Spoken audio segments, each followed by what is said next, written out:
آزاد پیدا کیا ہے، اور غلامی اگر انسانوں کو زیب دیتی ہے تو صرف پروردگار کی اور اس کے حبیب صلی اللہ علیہ وآلہ وسلم کی، باقی کسی کی غلامی انسان کو نہ زیب دیتی ہے اور نہ اسے غلامانہ زندگی اختیار کرنی چاہیے۔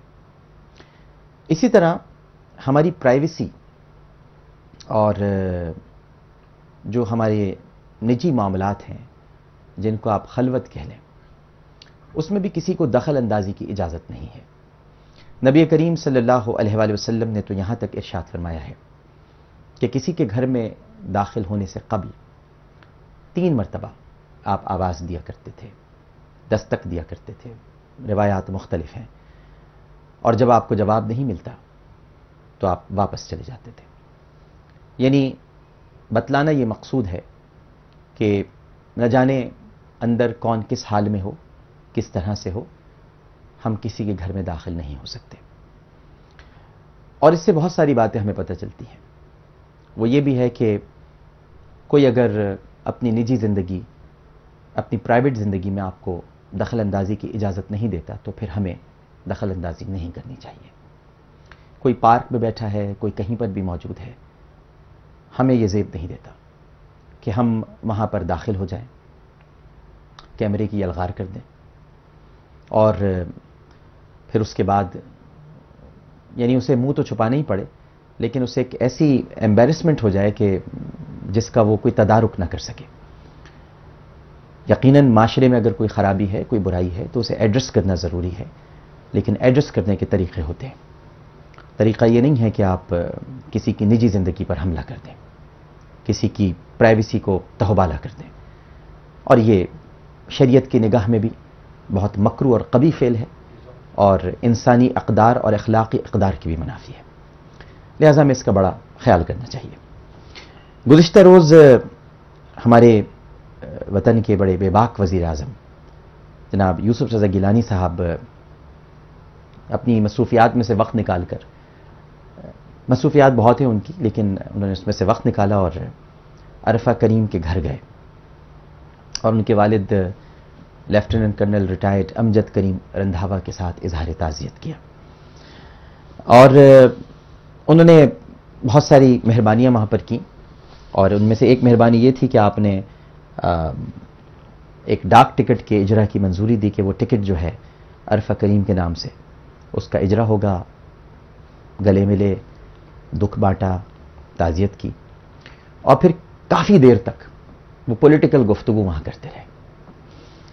میں صرف یہ عرض کرنا چاہوں گا، جناب سید یوسف رضا گیلانی جو بڑے علمی خانوادے سے تعلق رکھتے ہیں، بڑا ناز ہے ان کو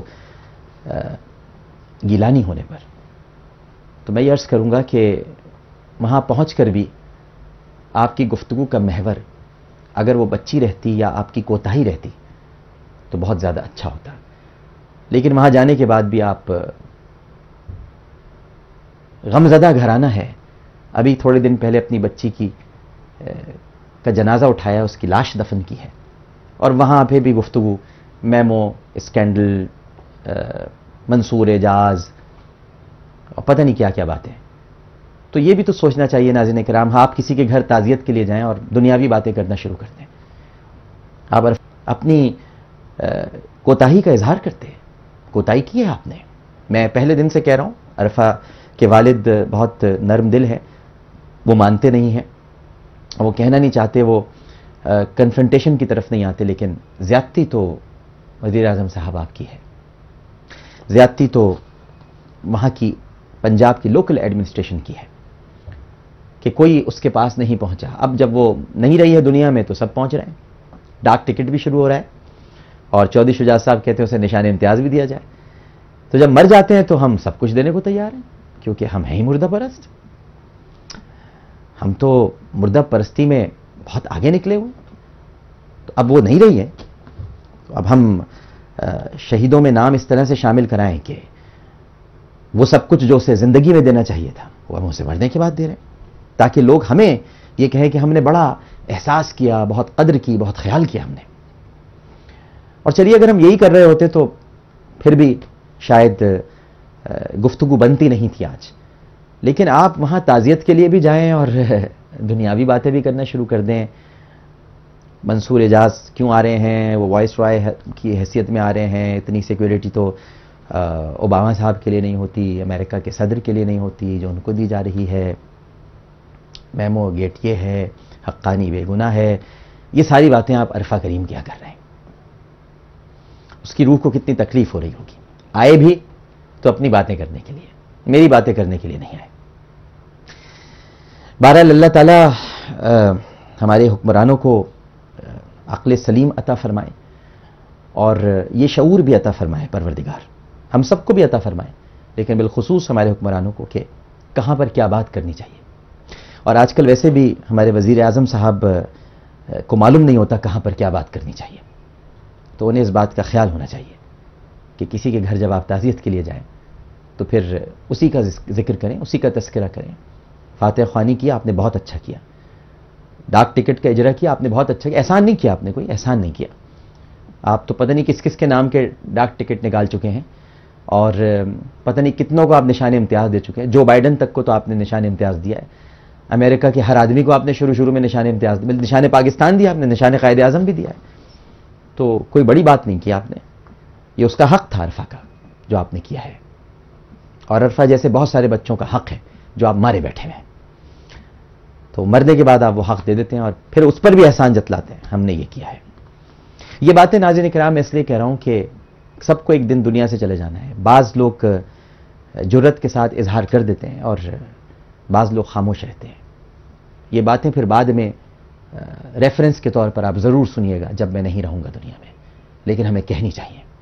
کوئی تو کہے ناظرین کرام، کسی کو تو کہنا چاہیے. ہم لوگوں کا مسئلہ یہ ہے کہ ہم کہتے نہیں ہیں، ہم خاموش رہ جاتے ہیں. اب آپ یہی دیکھ لیجئے کہ اتنا دکھ اور افسوس ہوتا ہے ناظرین کرام کہ میں حیران ہوں اس بات پر کہ ایک بچی، ایک لڑکی امریکہ کی جیل میں پریگننٹ ہو گئی ہے. ذرا تصور کیجئے گا ناظرین کرام، امریکی جیل میں وہ حاملہ ہو گئی ہے. اب یہ سب کو پتا ہے، آپ کو بھی پتا ہے، مجھے بھی پتا ہے، یوسف رضا گیلانی صاحب کو بھی پتا ہے، آصف علی زرداری صاحب بھی جانتے ہیں، میاں نواز شریف صاحب بھی واقف ہیں. کون واقف نہیں؟ عمران صاحب بھی واقف ہیں کہ اس کا شوہر نہیں ہے جیل میں اس کے ساتھ جو وہ حاملہ ہو گئی. میں بہت دکھے دل کے ساتھ یہ باتیں کر رہا ہوں. عافیہ صدیقی اپنے شوہر کی وجہ سے حاملہ نہیں ہوئی ہے. یقیناً اس کی عزت لوٹی گئی ہے، اس کے ساتھ زیادتی کی گئی ہے. لیکن یہاں پر کسی پر کوئی اثر ہی نہیں ہوتا. بھائی 86 برس کی سزا تو ان کے قانون کے مطابق دے دی گئی، تو کیا حاملہ ہونا بھی ان کی سزا میں شامل تھا؟ اس پر بھی کوئی آواز نہیں اٹھائے گا کہ ذرا سی انسانی حقوق کی خلاف ورزی پوری دنیا میں ہوتی ہے تو سب چیخ پڑتے ہیں یہ کیا ہو گیا، یہ کیوں ہو گیا. سلمان تاثیر صاحب کا قتل ہوا تو ایک پورے لبرلز میں، تمام لوگوں میں ایک آگ لگ گئی جناب کہ ایک بے گناہ کو مار دیا گیا، غلط کر دیا گیا. ٹھیک ہے جی، بالکل درست بات ہے. لیکن یہ جو عافیہ صدیقی کے ساتھ ہو رہا ہے، جو وہ پریگننٹ ہو رہی ہے جیل میں، جو اسے 86 برس کی سزا دی گئی ہے، کوئی این جی او اس پر بات کرنے کو تیار نہیں ہے. لبرلز اس پر گفتگو نہیں کریں گے. آزاد خیال، روشن خیال بات کرنے کے لیے آمادہ نہیں ہیں. الٹرا لبرلز، دانشور، متجددین، بڑی بڑی دیر تک گفتگو کرنے والے، انہیں عافیہ کا پریگننٹ ہونا دکھائی نہیں دیتا. وہ اس پر بات نہیں کرنے کو تیار ہیں. ٹویٹر پر، فیس بک پر کوئی اکاؤنٹ نہیں ہے اس کے لیے. آسیہ بی بی کی رہائی کے لیے اکاؤنٹ ہے، عافیہ کے لیے کوئی اکاؤنٹ نہیں ہے. تو آپ اکاؤنٹ بنائیں یا نہ بنائیں، لیکن اکاؤنٹیبلٹی کے لیے تیار رہیں. اکاؤنٹیبلٹی ہوگی، یہاں نہیں ہوگی تو کہیں اور ہوگی. لیکن سب سے جواب ضرور لیا جائے گا. اس لڑکی کے بارے میں کوئی سوال کرنے کو تیار نہیں. عافیہ صدیقی کیسے پریگننٹ ہو گئی، کیسے حاملہ ہو گئی، کس نے اس کے ساتھ زیادتی کی، وہ کون درندے ہیں، وہ کون غلیظ اور تعفن زدہ انسان ہے کہ جو اس کی عزت کے ساتھ کھیلتے رہے. لیکن ہم پر کوئی فرق نہیں پڑتا ناظرین کرام، کیونکہ ہم نے یہ سوچ لیا ہے، شاید معذرت کے ساتھ ہماری حکومت نے بھی یہ سوچ لیا ہے، ہمارے کرتا دھرتاؤں نے بھی یہ سوچ لیا ہے کہ شاید عافیہ کی جو سزا کا پیکج تھا 86 برس کا، اس پیکج میں حاملہ ہونا بھی شامل تھا. وہ پیکج ڈیل تھی شاید کہ سزا تو ملے گی لیکن اس کے ساتھ اس کو حاملہ بھی کر دیا جائے گا. کینسر کی مریضہ بھی ہو گئی ہے وہ. اس کا جنازہ بھی آ جائے گا کسی دن، میت بھیج دیں گے اور پھر وزیر اعظم صاحب وہاں بھی تعزیت کرنے پہنچ جائیں گے. جو بھی وزیر اعظم ہوں گے اس وقت، یہ نہیں ہوں گے تو کوئی اور ہوگا، تعزیت کرنے عصمت خالہ کے پاس پہنچ جائیں گے. ڈاکٹر فوزیہ صدیقی کے ساتھ بیٹھ کے آنسو بہائیں گے. عافیہ صدیقی کی خدمات کو یاد رکھا جائے گا. وہ ایک بہت ہی جرت مند خاتون تھیں جنہوں نے طاغوت کے آگے سر نہیں جھکایا، جو ظلم سے کبھی دبی نہیں، جنہوں نے ہمیشہ حق بات کی ہے، جو سچ کے لیے اپنی جان انہوں نے نچھاور کر دی. وہ شہیدوں میں شامل ہیں، ان کا نام تاریخ میں سنہری حروف سے لکھا. یہ سب باتیں ہوں گی اور یہ سب باتیں آپ پڑھیں گے بھی اور سنیں گے بھی. بریکنگ نیوز چل رہی ہوگی، چینلز پر لال پٹیاں مسلسل چل رہی ہوں گی. آج کون گیا، کل کون گیا، سویم تک یہ سلسلہ جاری رہے گا. چہلم تک سب بھول جائیں گے، سب ختم ہو جائے گا. بہرحال ناظرین کرام، بڑے عجیب و غریب حالات ہیں اور صرف ہمارے ہی نہیں بلکہ پوری دنیا کے. ایک خبر بھی آپ کو بتانا چاہوں گا. میں اخبار میں پڑھ رہا تھا، 21 جنوری کے ایکسپریس اخبار میں نے یہ خبر پڑھی کہ جنوبی افریقہ کا ایک شہر ہے جوہانسبرگ. ادھر کیا ہوا ناظرین کرام، یہ تو ہم اپنے ہاں کا رو رہے ہیں. وہاں پر ایک خاتون نے دوسری خاتون کا پیٹ پھاڑ کر اس کے رحم سے بچہ چوری کر لیا. نہیں سمجھا میری بات؟ ایک خاتون نے دوسری خاتون، وہ حاملہ تھی، ان کا پیٹ پھاڑا اور بچہ چوری کر کے بھاگ گئی. اور حاملہ خاتون کو جس تیز دھار آلے سے جو زخم لگا تھا وہ خون زیادہ بہہ جانے کی وجہ سے انتقال کر گئی. جب وہ ملزمہ پکڑی کیسے گئی ناظرین کرام کہ جو بچہ اس نے پیٹ پھاڑ کے نکالا تھا، ہم تو یہ سنا کرتے تھے، محاورے تھے، پیٹ پھاڑ دوں گا اور بچہ نکال لیں گے، ڈائنے ہیں. اس عورت نے تو باقاعدہ پیٹ پھاڑا، ایک حاملہ عورت کا بچہ نکالا. اور پکڑی اس طرح گئی کہ جب وہ اس نے پیٹ چاک کیا تھا تو جس تیز دھار آلے سے پیٹ چاک کیا تھا تو اس تیز دھار آلے کا جو ایک وار تھا وہ بچے کے سر پہ بھی لگا تو بچہ کا سر بھی زخمی ہو گیا تھا. تو وہ ملزمہ جب بچے کا سر دکھانے ایک مقامی کلینک گئی تو پولیس نے اس کو گرفتار کر لیا. پہلے تو وہ جھوٹ بولتی رہی اور کہ میں خود حاملہ ہوں، اور پھر اس نے اعتراف کر لیا کہ یہ بچہ میں نے 1 ہفتے قبل ایک خاتون کا پیٹ پھاڑ کر چوری کیا تھا. اور ویسے بھی جنوبی افریقہ میں بچے چوری کرنے کے واقعات عام ہیں، لیکن یہ اپنی نوعیت کا ایک بہت ہی دردناک، افسوسناک اور پہلا واقعہ ہے. تو آپ اندازہ لگا لیجئے کہ یہ باتیں جو عافیہ کی آپ نے سنی، یہ بچے کا واقعہ ہے، عرفہ کا ہم تعزیت کرنے جا رہے ہیں لیکن دنیا میں مشغول ہیں، یہ سب نبی کریم صلی اللہ علیہ وآلہ وسلم کی بیان کردہ وہ علامات قیامت ہیں کہ جو آہستہ آہستہ ہمارے سامنے ظاہر ہو رہی ہیں.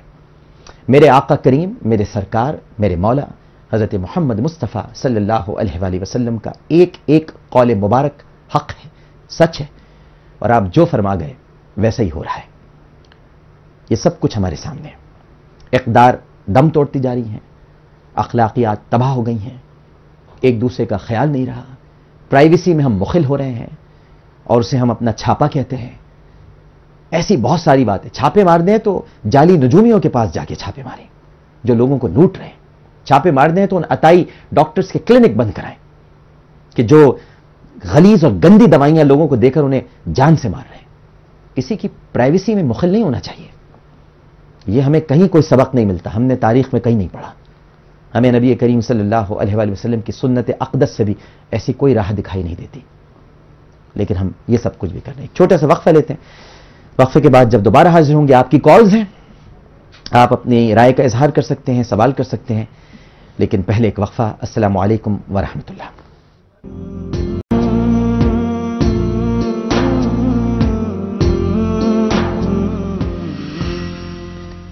السلام علیکم ورحمۃ اللہ. عالم اور عالم میں خوش آمدید.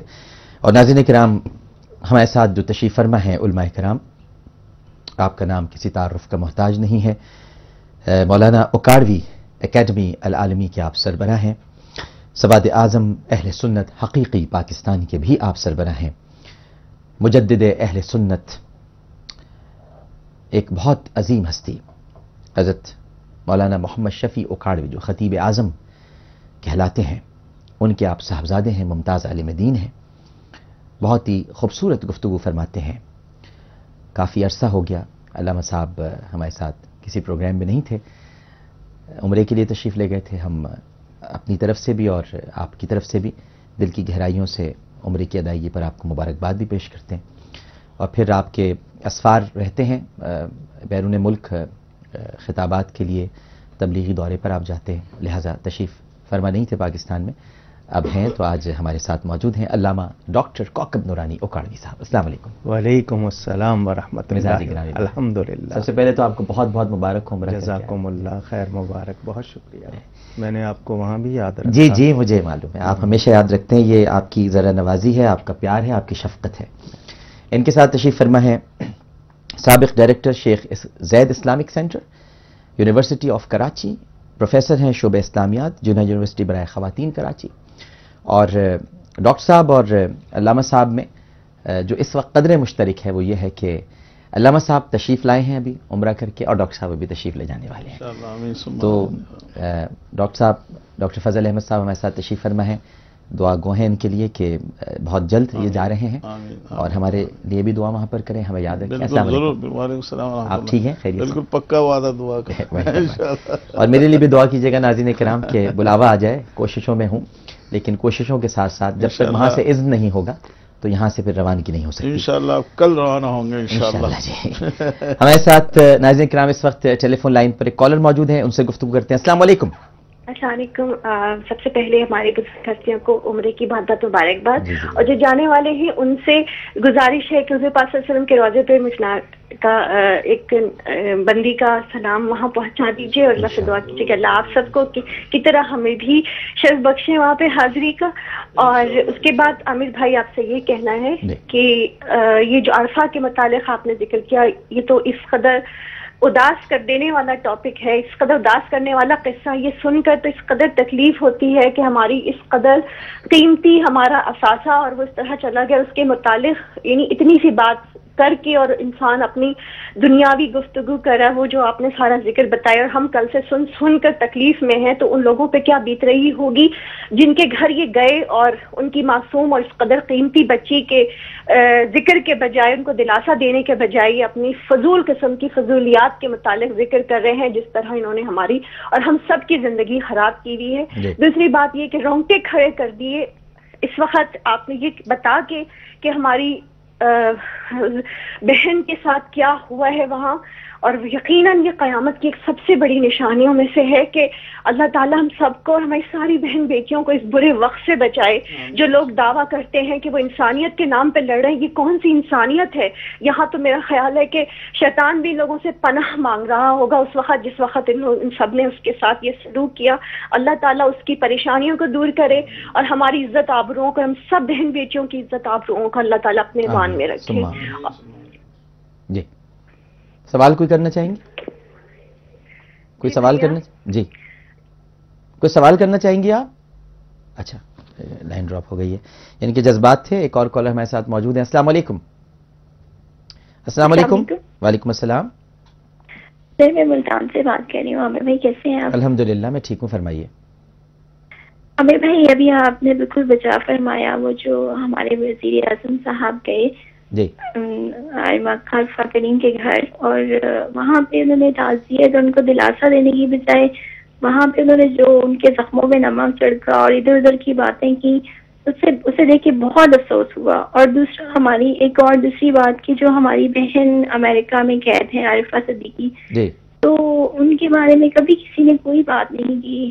اور دیکھیں جہاں پہ جس اسلامی ریاست میں بہنوں بیٹیوں کی عزت محفوظ نہیں، تو اب ایسے معاشرے میں نکلتے ہوئے بھی گھر سے باہر بہت خوف محسوس ہوتا ہے.